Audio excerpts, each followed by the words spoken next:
오늘은 특별히 이사야서 말씀을 가지고 우리 하나님의 뜻을 함께 알아가고자 합니다. 자, 오늘 본문의 이사야서 6장 1절 말씀에 우시야 왕이 죽던 해라는 말씀으로 시작하고 있습니다. 우시야 왕이 누굽니까? 우시야 왕은 유다 왕인데요, 이 남유다의 왕으로 16살의 왕이 되어서 52년을 통치했습니다. 52년이 얼마나 긴 기간이냐면 이 남유다 왕을 통치한 왕 중에 55년을 통치한 므낫세라는 왕이 있는데, 그 왕을 제외하고서는 가장 길게 통치한 왕이 바로 이 우시야 왕입니다. 뿐만 아니라 우시야 왕은 남유다를 다스린 왕 중에 위대한 왕으로 여겨집니다. 학자 중에 R.C. 스프라울이라는 학자는 이 우시야를 유다의 선왕으로 5명을 꼽는데 그 중에 한 명이라 이렇게 평가하기도 합니다. 성경은 뭐라고 얘기하는가? 역대하 26장 4절에 보니까 우시야가 그의 아버지 아마샤의 모든 행위대로 여호와 보시기에 정직하게 행하며 이렇게 말씀합니다. 그러니까 그만큼 하나님 앞에서도 정직하게 행하는 왕이었다, 이렇게 평가하고 있습니다. 어떤 학자는 우시야를 다윗 왕 이후에 가장 위대한 왕이라 평가하는 학자도 있습니다. 실제로 우시야 왕이 통치할 때 남유다 왕국은 크게 번성하였습니다. 경제적으로나 또 이런 전력으로, 그러니까 이 국력으로도 말이죠. 그리고 우시야는 이 이사야 선지자, 오늘 말씀의 주인공이 되는 이 이사야 선지자에게는 왕일 뿐만 아니라 친구 같은 존재이기도 했습니다. 아주 각별한 사이였어요. 그런데 오늘 말씀해 보니까요, 그 우시야 왕이 죽은 후에 이렇게 말씀하죠. 그야말로 유다 왕국뿐만 아니라 이사야 선지자에게도 굉장히 지금 절망적인 상황인 것입니다. 더군다나 이 우시야 왕의 뒤를 이어서 요담이라는 왕이 이제 올라오게 되는데요, 이 요담이라는 왕은 하나님 보시기에 정직하게 행했는데 백성들을 제대로 다스리지 못했어요. 백성들이 부패한 것을 어찌할 수 없었다, 성경은 이렇게 표현합니다. 그리고 이 뒤를 이어서 아하스라는 왕이 올라오는데, 이 아하스 왕은요, 역대 그 왕들 중에 우상을 엄청나게 섬긴 왕입니다. 심지어는 우상을 섬기는 이 우상의 제사 가운데 가장 이 악독한 제사 중에 하나가 뭐냐면 자녀를 불에다가 태워드리는 거예요. 자기 자녀를요. 그런데 이 아하스 왕 때 이 자녀를 불에 태워드리는 제사를 드렸다는 거예요. 그만큼 악독한 왕이 이 아하스였습니다. 결국 하나님께서는 이 아하스 왕 때에 이들을 아람 왕의 손에 넘기십니다. 유다 나라가요, 아람 왕의 손에 넘겨져서 끊임없이 괴롭힘을 당하게 되는 것이에요. 이것에 대해 성경은 이렇게 말씀합니다. 역대하 28장 6절에 보니까 이는 그의 조상들의 하나님 여호와를 버렸습니다. 하나님을 버린 이스라엘 백성, 유다 백성들의 그 결말은 결국 이방 나라의 침범을 받고 이방 나라의 손에 붙여지는 그런 치욕을 당하게 되었다는 것이죠. 그야말로 영적으로 암울한 이 시기가 바로 이사야 선지자가 활동하던 시기였습니다. 그리고 오늘 우리가 함께 읽은 말씀은 바로 그 선지자 이사야가 하나님께 부름, 즉 소명을 받는 이야기입니다. 하나님께 이사야가 부름을 받고 소명을 받을 그때에 이사야가 어떻게 했는지를 우리가 한번 함께 살펴보기를 원합니다. 자, 첫째로 이 절망 가운데 있는 이사야가 무엇을 했냐면 위를 바라봅니다. 따라합니다. 위를 바라봐야 됩니다. 자, 위를 왜 봐야 되죠? 위에는 하나님이 계시기 때문입니다.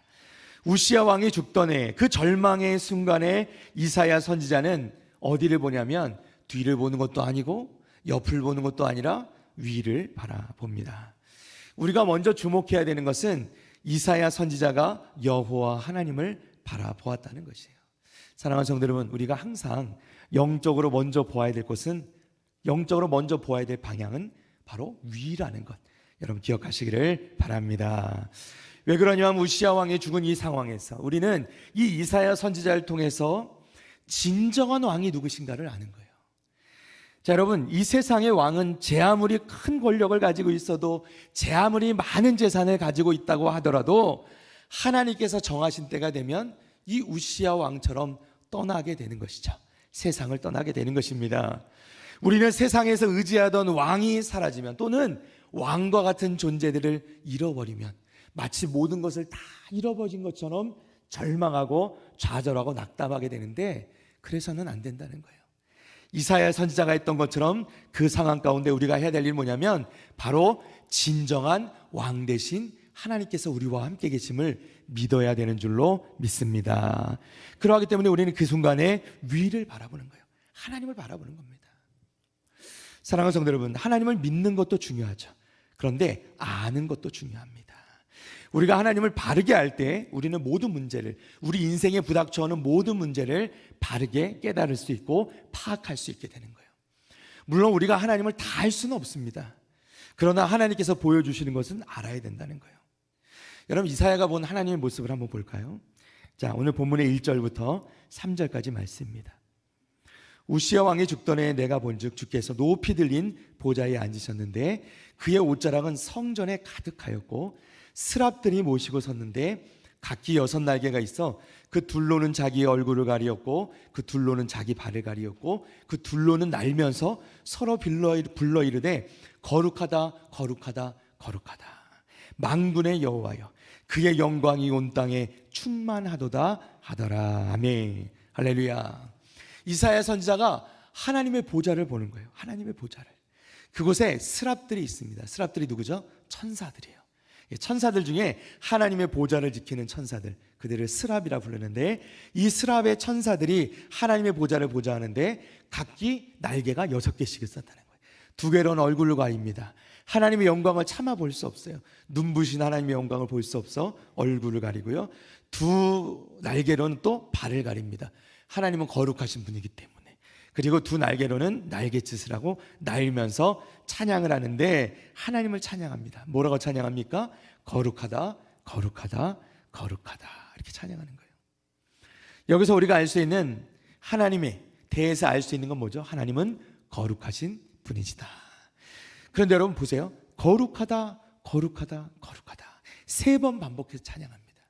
여러분 이 3번 반복하는 게 그냥 듣기 좋으라고 또는 운율을 맞추려고 이렇게 하는 게 아니라 히브리어에서는요, 히브리 말에서는 거룩하다 거룩하다 거룩하다 이렇게 3번 반복하는 건 중요한 것을 강조할 때 쓰는 말이에요. 그래서 결국 우리가 믿는 하나님은 그냥 거룩하신 정도가 아니라 그 거룩이 충만하신 분이다. 믿으시면 아멘. 우리 하나님은 어떻게 해요? 그냥 거룩하신 분이 아니라 거룩으로 충만하신 분이시다. 요한계시록에 보니까 사도 요한도 하나님의 보좌의 모습을 봅니다. 계시록 4장 8절입니다. 네 생물은 각각 6날개를 가졌고 그 안과 주위에는 눈들이 가득하더라. 그들이 밤낮 쉬지 않고 이르기를 거룩하다 거룩하다 거룩하다 주 하나님 곧 전능하신 이여 전에도 계셨고 이제도 계시고 장차 오실 이시라 하고 아멘. 어때요? 이사야 선지자가 본 하나님의 보좌의 모습과 비슷하죠. 그렇죠? 하나님의 모습은 어디서나 드러나는 것은 하나님이 거룩하게 드러나시는 거예요. 하나님 거룩한 분이십니다. 하나님은 거룩으로 충만하신 분이십니다. 구약과 신약 모두에서 이 거룩하다란 말이 무슨 뜻인가 보면 구별된다는 뜻이에요. 분리된다는 뜻입니다. 무엇으로부터 분리될까요? 죄로부터, 악으로부터, 더러운 것으로부터 분리된 분이 우리 하나님이신 것을 여러분 믿으시기를 바랍니다. 그래서 죄인된 우리들은 하나님을 원래 가까이 할 수가 없는 것이에요. 죄를 가지고서는 하나님께 나아갈 수가 없는 것입니다. 자, 우리가 위를 바라본다는 건 하나님께 예배하는 것입니다. 하나님께 나아가는 것이에요. 사랑하는 성도 여러분, 하나님께 예배하는 것보다 더 중요한 것은 없는 것을 여러분 기억하시기를 바랍니다. 왜냐하면 우리는 예배를 통해서 하나님을 만나기 때문이에요. 예배를 통해서. 자, 오늘 본문의 4절 말씀입니다. 우리 다 같이 한번 읽어볼까요? 시작. 이같이 화답하는 자의 소리로 말미암아 문지방의 터가 요동하며 성전의 연기가 충만한지라. 아멘. 어디에 연기가 충만해요? 성전에. 하나님의 영이 임하는 연기가 충만하게 되는 거예요. 어디에 있냐면 성전에. 지금 이사야 선지자가 어디에 있어요? 성전에 있는 겁니다. 성전은 어떤 곳이죠? 하나님을 예배하는 곳입니다. 사랑하는 성도 여러분, 우리는 예배를 통하여 하나님을 만나는 것입니다. 찬양을 통하여 하나님께 영광을 올려드리고 기도를 통하여 하나님께 우리의 믿음의 고백과 간구를 하나님께 올려드리며 또 말씀을 통하여 하나님의 음성을 듣고 하나님의 뜻을 깨닫는 것이 우리가 드리는 예배라는 것이죠. 여러분, 예배는 가장 신앙생활의 기본이 되는 거예요. 여러분 아무리 봉사를 많이 해도 예배 생활이 되지 않으면 아무런 소용이 없어요. 가장 중요한 건 하나님께 예배하는 그 신앙생활이 가장 중요한 것임을 여러분 믿으시기를 바랍니다. 사랑하는 성도 여러분, 우리 하나님은 거룩으로 충만하신 하나님이심을 믿으시기를 바랍니다. 그리고 하나님께서 우리 예배를 기쁘게 받으시는 분이에요. 우리가 어려움이 있을 때, 우리가 또 절망하고 낙담할 만할 때에도 우리는 고개를 들어 하나님을 보고 힘을 내어서 하나님께 예배하는 자가 되어야 될 줄로 믿습니다. 두 번째로 우리는 어디를 봐야 되냐면 내 자신을 바라봐야 됩니다. 따라합니다. 내 안을 바라봐야 됩니다. 자, 우리가 하나님께서 어떤 분이신지를 깨닫게 될 때 우리는 자연스럽게 우리 자신을 보게 됩니다. 하나님으로부터 자연스럽게 내 자신에게로 옮겨오지 않을 수가 없어요. 자, 오늘 본문의 5절 말씀 보겠습니다. 자, 이사야 선지자가 하나님을 만나게 될 때, 하나님을 보게 될 때에 자기 자신으로 자연스럽게 돌아와서 자기 자신을 봅니다. 그리고 이렇게 고백합니다. 다 같이 읽어볼까요? 시작. 그때 내가 말하되 바로다 나여 망하게 되었도다. 나는 입술이 불평한 백성 중에 거주하면서 만군의 여호와이신 왕을 배웠음이로다 하였더라. 아멘. 할렐루야. 이사야 선지자가 거룩으로 충만하신 하나님을 뵙게 되었을 때 자연스럽게 자기 자신을 보게 되는 거예요. 내 자신의 모습은 어때요? 죄인이에요, 죄인. 그러니까 뭐라고 얘기합니까? 화로다 나여 망하게 되었도다. 사랑하는 성도 여러분, 이사야 선지자를 생각해 보세요. 얼마나 대단한 사람이에요. 하나님 말씀을 전하고 하나님 그 영으로 충만했던 사람이 이사야 선지자입니다. 그런데 그 이사야 선지자가 만군의 왕이신 거룩으로 충만하신 하나님을 배우니까 어떤 반응을 보여주냐면 화로다 나여 망하게 되었도다. 여러분, 우리 하나님은 그런 하나님이심을 여러분 믿으시기를 바랍니다. 거룩으로 충만하신 하나님을 뵈면 누구도 그 앞에 엎드리지 않을 수가 없는 거예요. 그 앞에 땅에 엎드러지지 않을 수가 없는 겁니다. 여러분 보면요, 이 이사야 선지자의 고백을 보면 이게 결코 유쾌한 경험이 아닌 걸 볼 수 있어요. 두려움이죠, 두려움. 하나님 앞에서 내 자신을 보게 되는 거예요. 여러분, 아무리 죄가 없는 사람도 심판대 앞에 서면 얼마나 떨리겠어요, 그죠? 저 이번 명절에도 이렇게 운전하고 다녀오면서 옆으로 경찰차가 지나가면 굉장히 그냥 괜시리 가슴이 떨리더라고요. 죄 지은 것도 없는데. 여러분 안 그러세요? 우리 성도님들은 안 그러신 걸로. 저는 이게 뭘 잘못한 게 있나 이렇게 생각을 하게 되는 그런 가슴 떨림이 있죠. 여러분, 아무리 죄가 없는 사람도 심판대 앞에 서면, 그 판사 앞에 서면 얼마나 떨리게 되는지. 이사야 선지자도 거룩으로 충만하신 하나님 앞에 서게 됐을 때 어떠해요? 두렵고 떨림으로 자기 자신을 보게 되었다는 거예요. 그리고 자기 자신도 모르게 내가 망하게 되었구나 이렇게 생각하겠다는 겁니다. 사랑하는 성도 여러분, 그런데 이게 정상이에요. 여러분, 이른바 이제 종교인들, 그죠? 신앙생활을 하면서도 신앙생활을 하는 게 아니라 종교인으로 살아가는 사람들.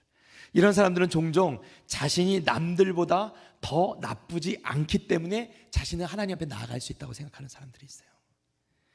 그러나 이건요, 죄수가 다른 죄수들보다 나는 죄를 덜 졌으니까, 적게 졌으니까 나는 석방돼도 마땅하다 이렇게 생각하는 것과 동일한 겁니다. 여러분, 그렇습니까? 그렇지 않죠. 여전히 그는 다른 사람들보다 다른 죄인들보다 나을 수 있을지 모르지만 그 또한 여전히 죄인이라는 것은 변치 않는 것이죠. 누구나 하나님 앞에 죄인으로서 죽어 마땅한 자였다는 것은 변함이 없는 것입니다. 종교개혁자 존 칼빈은 이렇게 말합니다. 사람은 하나님의 위엄을 직시하기 전까지는 결코 자신이 하찮다는 확신에 감동하거나 감명을 받지 않습니다. 이렇게 말해요. 무슨 얘기냐면 사람은 하나님, 그 거룩하신 하나님 앞에 정말 하나님을 맞닥뜨리기 전까지는 내 자신이 얼마나 하찮은 죄인인지를 깨닫지 못한다는 거예요. 신학자 토저는 다음과 같이 또 썼습니다. 가까울 수 없고 형언할 수 없는 그 거룩함과 대조되는 사악한 느낌을 느껴본 적이 없다면 진정으로 회개할 수 있을지 궁금합니다. 그리고 회개하지 않으면 믿을 수 있을지 의문이 됩니다. 무슨 얘기냐면요, 여러분, 그 하나님, 거룩으로 충만하신 하나님을 보면서 내 자신이 얼마나 악한 존재인지를, 내 스스로의 그 죄가 얼마나 큰지를 절실하게 깨닫지 않으면 회개할 수 없다는 거예요. 그리고 그렇게 진정한 회개가 없으면 믿을 수가 없다는 겁니다. 여러분, 우리가 하나님 앞에 섰을 때 진정으로 우리 자신이 정말 죄인임을 깨닫는 것이 정상이라는 거예요. 여러분, 선지자의 가장 중요한 도구는 뭐냐면 입이겠죠. 입. 왜냐하면 선지자는 하나님 말씀을 대언하는 사람들이니까. 그런데 이 이사야 선지자가 그 거룩으로 충만하신 하나님 앞에 자신의 모습을 보니까 뭐라고 고백했냐면 나는 입술이 부정한 사람이로다, 이렇게 말씀해요. 입술이 부정한 사람이다. 실제로 하나님의 거룩하심 앞에 선자는 그 앞에서 함부로 말할 수가 없는 것이죠. 이사야 선지자의 이 나는 입술이 부정한 사람입니다 고백하는 것은 그야말로 회개의 외침이 되는 것입니다. 여러분, 이사야 선지자가 이렇게 외칠 때 어떤 일이 이루어지는가 볼까요? 6절과 7절입니다. 우리 다 같이 한번 읽어볼게요. 시작.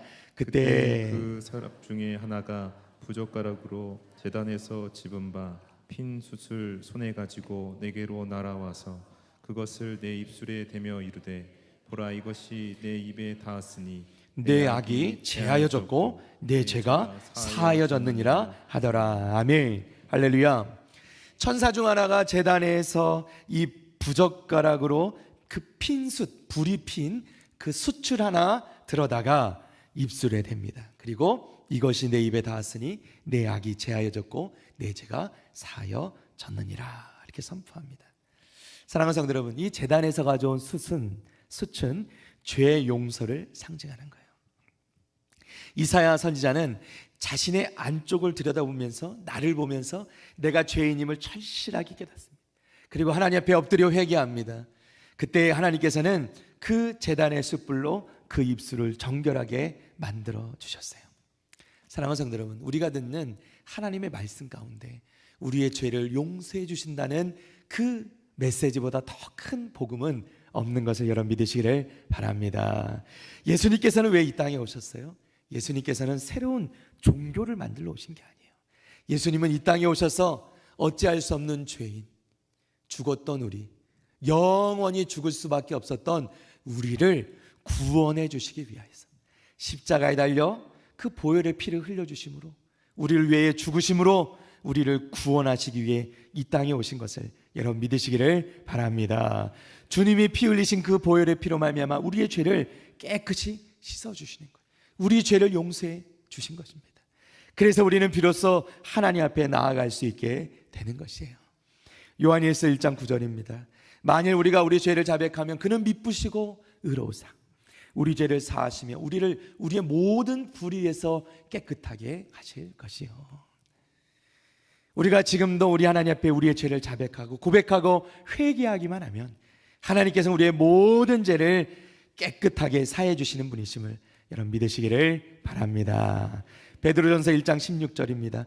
기록되었으되 내가 거룩하니 너희도 거룩할지어다. 하나님은 거룩하신 분이십니다. 하나님께 나아가는 자는 반드시 거룩해야 합니다. 우리의 모든 죄를 가지고는 하나님께 나아갈 수 없어요. 우리의 모든 죄를 회개하고 하나님께 고백하고 자백하고 하나님께 나아가는 우리 복된 성도들 다 되시기를 축복합니다. 자, 마지막으로 세 번째로는 우리가 어디를 봐야 되냐면 우리의 앞을 바라봐야 합니다. 우리의 앞을 바라보는 거예요. 따라합니다. 앞을 바라봐야 합니다. 자, 이사야 선지자를 보겠습니다. 이사야 선지자의 상황은 여전히 달라진 것이 없어 보입니다. 그런데 우리 9절 말씀 잠깐 보겠습니다. 여호와께서 이르시되 가서 이 백성에게 이르기를 너희가 듣기는 들어도 깨닫지 못할 것이요 보기는 보아도 알지 못하리라 하여. 아멘. 이 당시의 유다 백성들의 모습이에요. 하나님의 인내하심이 한계에 다다랐어요. 이제 심판만 남아있는 상태입니다. 왜냐하면 그들은 하나님의 음성을 듣지 않고 하나님이 보여주시는 것을 보지 않았기 때문입니다. 자, 이때 이사야 선지자가 하나님께 나아갑니다. 8절로 올라갑니다. 우리 함께 읽어볼까요? 시작. 내가 또 주의 목소리를 들으니 주께서 이르시되 내가 누구를 보내며 누가 우리를 위하여 갈고 하시니 그때 내가 이르되 내가 여기 있나이다 나를 보내소서 하였더니. 아멘. 할렐루야. 하나님께서 그 백성들을 향해서 하나님의 말씀을 전할 자를 찾습니다. 누가 우리를 위하여 갈고, 누가 우리를 위하여 갔고, 내가 누구를 보내면 누가 우리를 위하여 갈고 하실 때, 하나님께서 부르실 때 이사야 선지자가 나아가서 내가 여기 있나이다 나를 보내소서 말씀하시는 거예요. 하나님께서 부르실 때 내가 여기 있나이다 나를 보내소서, 주님께 헌신하는 우리 복된 성도들 되시기를 바랍니다. 아멘이 작아졌어요. 주님께 헌신하는 복된 성도들 되시기를 바랍니다. 여러분, 하나님께서는 여러분에게 부담스러운 걸 요구하시는 게 아니에요. 여러분들에게 주어진 재능, 여러분에게 주어진 은사, 여러분에게 주어진 것으로 기쁨으로 섬길 수 있도록 하시는 분이 우리 하나님이신 줄로 믿습니다. 결코 여러분에게 억지되는 것을 원하지 않으세요. 자, 하나님께서는 그 백성들을 향하여 하나님 말씀을 전할 자를 찾고, 이사야 선지자가 아멘으로 화답합니다. 자, 그런데 이사야 선지자에게 전할 하나님의 말씀, 그 메시지가 떨어지는데 그게 뭐냐면, 이게 너희들에게 축복하겠다 이런 메시지가 아니라 심판의 메시지예요. 자, 우리 10절 말씀입니다. 이 백성의 마음을 둔하게 하며 그들의 귀가 막히고 그들의 눈이 감기게 하라. 염려하건대 그들이 눈으로 보고 귀로 듣고 마음으로 깨닫고 다시 돌아와 고침을 받을까 하노라 하시기로. 아멘. 여러분, 이 말씀을 좀 우리가 이해할 필요가 있는데요, 바르게 이해할 필요가 있는데, 예수님께서도 이 말씀을 전하십니다. 자, 마태복음으로 넘어가 볼게요. 마태복음 13장 10절에서 18절. 조금 긴 말씀인데 제가 빠르게 좀 읽어 드리겠습니다. 제자들이 예수께 나와 이르되 어찌하여 그들에게 비유로 말씀하시나이까? 대답하여 이르시되 천국의 비밀을 아는 것이 너희에게는 허락되었으나 그들에게는 아니 되었으나니 무릇 있는 자는 받아 넉넉하게 되되 없는 자는 그 있는 것도 빼앗기리라. 그러므로 내가 그들에게 비유로 말하는 것은 그들이 보아도 보지 못하며 들어도 듣지 못하며 깨닫지 못함이니라. 어디 말씀이죠? 이사야 말씀이죠. 그래서 14절 보니까 이사야의 예언이 그들에게 이루어졌으니 일렀으되 너희가 듣기는 들어도 깨닫지 못할 것이요 보기는 보아도 알지 못하리라. 이 백성들의 마음이 완악하여져서 그 귀는 듣기에 둔하고 눈은 감았으니 이는 눈으로 보고 귀로 듣고 마음으로 깨달아 돌이켜 내게 고침을 받을까 두려움이라 하였느니라. 그러나 너희 눈은 봄으로 너희 귀는 들음으로 복이 있도다.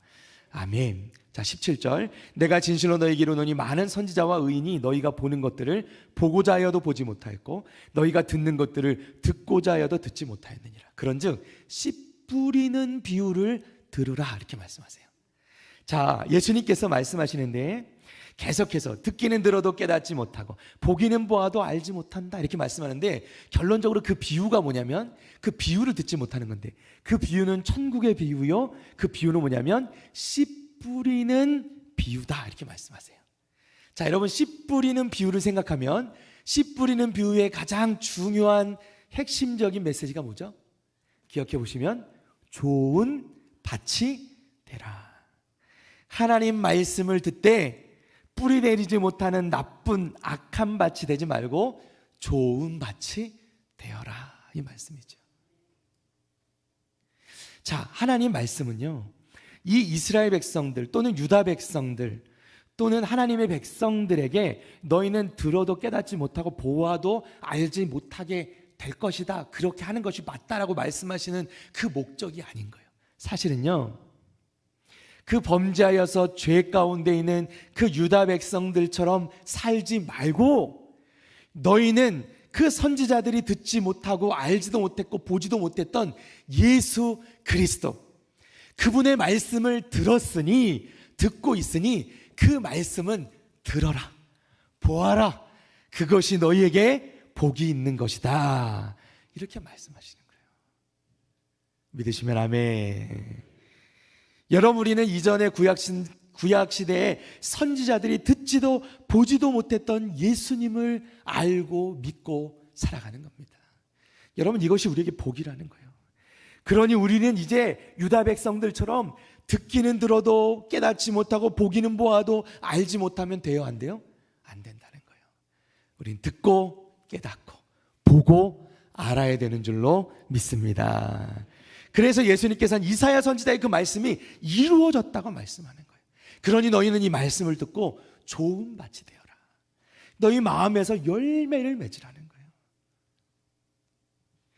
유다 백성들은 하나님 말씀을 듣고도 이해하지 못했는데, 보고도 알지 못했는데, 너희들은 하나님의 심판을 피하는 그 하나님 나라의 복음을 듣고 그 말씀에 깨닫고 그것을 보고 알아서 예수를 믿고 구원을 받으라, 이 말씀입니다. 자, 이 심판의 메시지를 전하는 이사야 선지자 얼마나 답답합니까? 여러분, 복된 소식을 전하면 좋은데 심판의 메시지를 전하는 선지자의 마음은 찢어질 듯 아픈 거죠. 그 이사야 선지자가 하나님께 고백합니다. 주여, 어느 때까지니까? 11절 보니까 내가 이르되 주여, 어느 때까지니까? 그랬더니 하나님께서 언제까지 이 심판의 메시지를 전하냐면, 성읍들은 황폐하여 주민이 없으며 가옥들에는 사람이 없고 이 토지는 황폐하게 되며 여호와께서 사람들을 멀리 옮기셔서 이 땅 가운데 황폐한 곳이 많을 때까지니라, 이렇게 말씀해요. 그러니까 완전히 이 가진 것들이 소중하게 생각하는 모든 것들이 다 빼앗겨지고, 그리고 나아가서 약속의 땅에서 쫓겨날 때까지 심판이 멈추지 않을 거라는 거예요. 얼마나 가슴이 아픕니까? 어쩔 수 없이 이사야 선지자는 이 심판의 메시지를 전해야 되는 거예요. 자, 그런데요, 하나님께서는 이 마지막에 이 어찌할 수 없는 심판의 말씀 가운데서도 한 줄기 빛과 같은 소망의 말씀을 주세요. 자, 그것이 13절 말씀입니다. 우리 다 같이 한번 읽어보겠습니다. 시작. 그 중에 10분의 1이 아직 남아 있을지라도 이것도 황폐하게 될 것이나 밤나무와 상수리 나무가 배임을 당하여도 그 그루터기는 남아있는 것 같이 거룩한 씨가 이 땅에 그루터기니라 하시더라. 아멘. 할렐루야. 자, 그루터기 그림 한번 보세요. 저게 그루터기입니다. 다시 보여주세요. 네. 자, 한 장 더 넘기면 사진도 있습니다. 저게 그루터기입니다. 여러분, 나무를 잘라버린, 배임을 당한 나무에 밑둥만 남아있는 거예요. 보기엔 말라 죽은 것 같아요. 그런데 어느 날 그곳에서 싹이 나고 생명이 자라기 시작하는 것입니다. 여러분, 하나님 말씀하신 이 그루터기가 남아있는 것 같이, 이 말씀은 마지막 그 소망을 말씀하시는 거예요. 거룩한 씨가 이 땅의 그루터기니라. 이 거룩한 씨는 예수 그리스도시죠. 우리 주님이 이 땅의 그루터기가 되셔서 우리는 다 죽었고 죽을 수밖에, 영원히 죽을 수밖에 없었던 우리였지만 우리 가운데 생명 되시는 예수 그리스도를 통하여서 우리에게 소망 주심을 여러분 믿으시기를 바랍니다. 그러니 우리는 어떠한 상황 가운데서도 좌절하고 낙담하고 앉아있는 것, 절망 가운데 앉아있는 것이 아니라 우리는 위에 계신 하나님을 바라보고, 그리고 내 자신의 연약함을 바라보고 하나님께 의지하며 나아가며, 그리고 우리가 이 자리에서 전후좌우 상황만 바라보는 것이 아니라 앞을 바라보며 하나님께서 우리에게 주실 그 그루터기의 소망을 바라보며 끝까지 심판 가운데서도 믿음을 지키는 자들은 소망의 그루터기가 됨을 믿고 우리가 그 소망을 가지고 살아가는 믿음의 우리 성도들 다 되시기를 주님의 이름으로 축복합니다. 우리는 그 부르심의 소망, 우리에게 주신 그 소명을 가지고 우리는 소망을 가지고 앞을 바라보며 나아갈 때 하나님께서 그 믿음의 그루터기에서 생명의 역사를 다시 우리에게 보여주실 것임을 여러분 믿으시기를 바랍니다.